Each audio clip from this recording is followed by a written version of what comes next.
আসেন আসেন, আমার কোনো দোষ নাই, এই যে উনি আপনাকে ওনার কাছে ডেকে পাঠিয়েছে স্যার।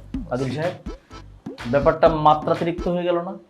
আপনি তো আমার এমপ্লয়ি, আপনার টেবিলে আমাকেই ডাকছেন।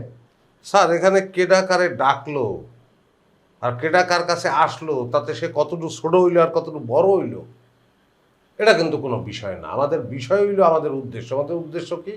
আমাদের কাজ। সে ডাকলে আমি তার কাছে যাব যদি কাজটা খুব ইম্পর্টেন্ট হয়।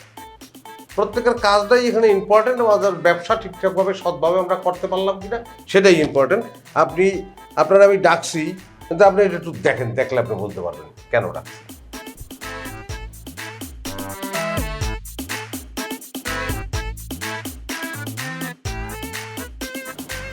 ও মাই গড, থ্যাংক ইউ আদিল সাহেব। আসলে আপনি না থাকলে তো এই সূক্ষ্ম ভুলটা আমি ধরতেই পারতাম না। Thank you so much.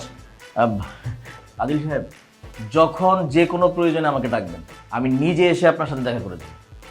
এটা কারেকশন করার ব্যবস্থা করেন। Thank you sir. আচ্ছা তুমি কি বুঝছো এখানে ভুলটা কোথায়? হ্যাঁ, তা তুমি চাই রয়েছে, তুমি তো 2 বছর চাইয়ে থাকলেও বুঝবা না। তুমি যেটা বোঝো সেটা করো, যাও। হ্যাঁ।